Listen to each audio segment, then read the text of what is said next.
Je recherche des produits qui aillent au sol pour améliorer le sol, la qualité du sol, la vie du sol, de façon à pouvoir avoir des plantes qui sont plus en forme. Et c'est ce que j'ai trouvé notamment à travers le Climax, où on a sur les pommes de terre qu'on a récoltées des résultats plus qu'intéressants, qui sont de 6-8 tonnes, ce qui est quand même intéressant pour un planteur de pommes de terre.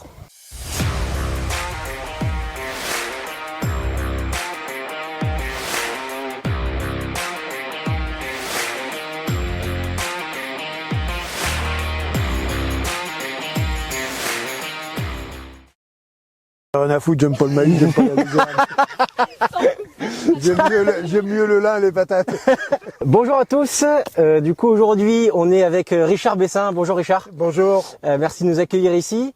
Déjà, est-ce que dans un premier temps, pour les gens qui nous écoutent ou qui nous regardent, est-ce que tu peux te présenter? Je m'appelle Richard Bessin, j'ai passé ma carrière dans différentes firmes phyto et différentes négoces et coopératives. J'ai fait du conseil auprès de mes agriculteurs et de la vente de produits. Depuis 5 ans, j'ai pris ma retraite et je me suis installé en auto-entrepreneur pour faire uniquement du conseil, en grosse partie autour de mes anciens clients. Est-ce que tu peux nous parler un petit peu plus de comment tu travailles avec tes clients et qu'est-ce que tu essayes de leur véhiculer comme message et qu'est-ce que tu essayes de mettre en place avec eux? Alors pour revenir un peu en arrière, moi quand j'ai commencé à travailler, c'était en gros l'époque où on passait des engrais aux produits phytosanitaires, on découvrait la chimie qui était une révolution pour l'agriculture. On a passé quelques années comme ça, on s'aperçoit aujourd'hui qu'on arrive un peu à la fin de ce système-là. Et je recherche auprès de mes agriculteurs, en faisant beaucoup d'essais, à retrouver des sols qui marchent bien, parce que je pense que c'est avec ça qu'on arrivera demain à continuer de produire en ayant moins d'intrants. L'objectif, c'est un sol qui fonctionne bien, essayer d'avoir moins d'intrants et faire marcher la machine économique, si je comprends bien. Voilà, c'est ça. Le but, c'est d'avoir un sol qui marche bien. On peut éventuellement penser derrière faire du rattrapage avec des produits polyfoliaires, mais on s'aperçoit que ça n'est jamais que du rattrapage. Un sol qui marche bien, des rendements et des qualités, notamment pour du lin ou pour des pommes de terre pour le producteur. Et puis avec tout ça, il va gagner un peu plus d'argent et puis ça ira très très bien. Alors du coup, est-ce que tu peux nous dire un peu comment tu en es venu à collaborer avec Oligoplus? Alors j'ai reçu un jour sur les réseaux sociaux, je ne sais plus si c'est Twitter ou Facebook, il y avait une communication Oligoplus, donc j'ai répondu aussitôt. Je t'ai mis en relation avec toi, avec Roméo, qui m'a dit que t'étais trop loin, tu te déplaçais pas, et tout ce qui s'ensuit, qui m'a renvoyé vers quelqu'un de plus proche, Maxime, avec qui on se voit depuis 1 an bientôt, Maxime, c'est ça. Et puis on a mis des essais en place, on a fait les récoltes et tout, ils ont les premiers résultats, on va avoir la suite dans les jours qui viennent. Ça fait une bonne transition, du coup on vient juste de récolter quelques échantillons de betteraves pour comparer. Donc on aura les résultats prochainement, on vous les partagera.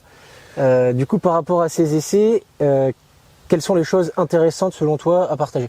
Alors ce que j'ai vu, c'est dans ce que je disais tout à l'heure que je recherche des produits qui aillent au sol pour améliorer le sol, la qualité du sol, la vie du sol, de façon à pouvoir avoir des plantes qui sont plus en forme. Et c'est ce que j'ai trouvé notamment à travers le Climax, où on a sur les pommes de terre qu'on a récoltées des résultats plus qu'intéressants, qui sont de 6-8 tonnes, ce qui est quand même intéressant pour un planteur de pommes de terre. Donc au global, un impact économique qui est assez intéressant avec un produit qui est pour le coup pas chimique. Oui, c'est le but du jeu dans ce que je disais tout à l'heure, c'est qu'on va être obligé de prendre le relais de la chimie par autre chose. Et le Climax en fait partie, on améliore la vie du sol, on améliore le sol. Il faut aussi dire une chose, c'est que quand on a récolté les parcelles Climax, on s'est aperçu d'une chose, c'est que dans les buttes de pommes de terre, la terre est beaucoup plus souple, les pommes de terre se déterrent beaucoup mieux que dans les témoins qui n'avaient rien eu. Ok, donc tu as vu au-delà de l'aspect quantitatif, de l'aspect rendement, quelque chose... Un effet sur la qualité du sol, sur la structure du sol, qui est important.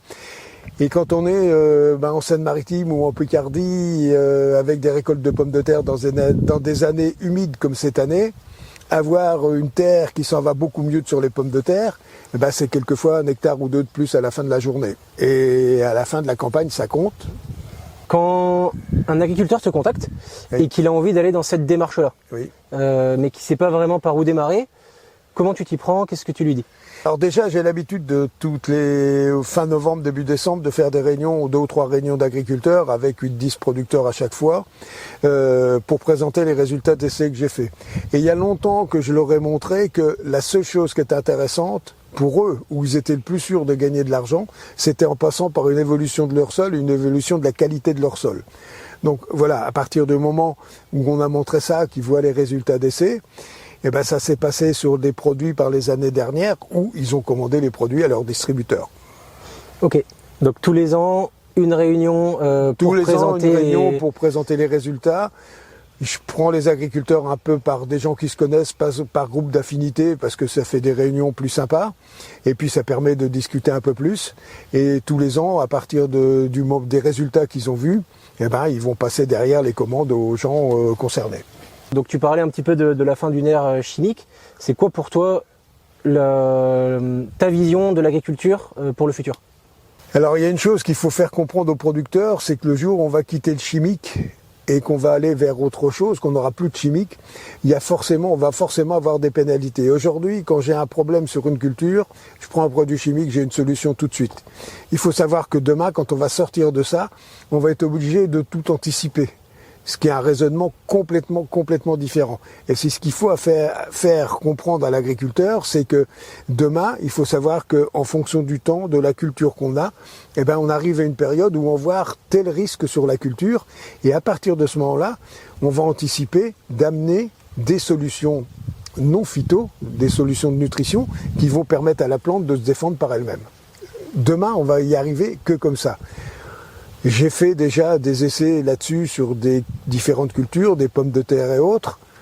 C'est compliqué, mais on y arrive. Et ça demande un apprentissage énorme au niveau du technicien, comme au niveau de l'agriculteur.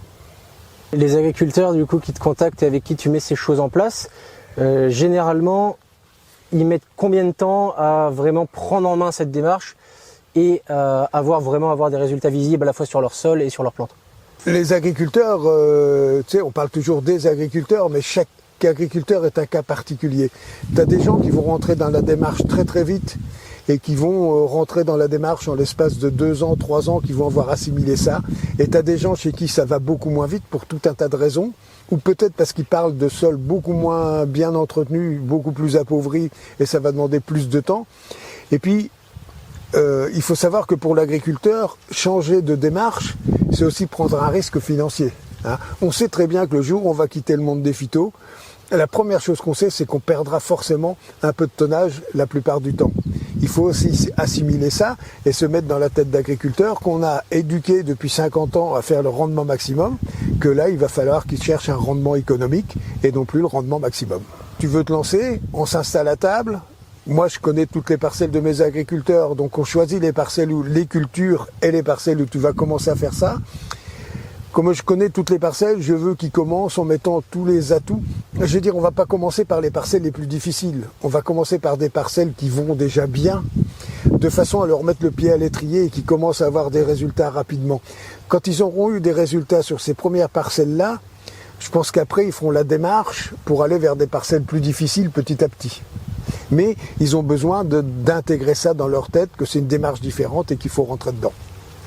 Et donc, du coup, faire des essais et pouvoir avoir des résultats comparables. Alors les essais, c'est moi qui les fais. J'ai fait chez mes agriculteurs. Ils me prêtent des coins de terrain. Donc vous avez vu comment ce matin comment ça se passe. Ils me prêtent un coin de terrain. Je fais les essais. Ils savent comment je travaille, donc quand je leur présente les essais, ils savent que c'est ce qui s'est passé réellement. Et la plupart du temps, les essais, ils ont été faits chez quelqu'un qu'ils connaissent, qui n'était pas loin de chez eux, et puis quelquefois qu'ils ont vu en cours de campagne. Hein. Donc ça amène un peu plus de crédibilité. Le mot de la fin ? Je suis content d'avoir rencontré Oligo. J'espère qu'on va pouvoir recontinuer l'année prochaine. Ça fait des années que je dis que je ne vais plus faire d'essais, mais je crois que l'année prochaine, j'ai déjà une liste dans l'ordinateur, alors on va continuer.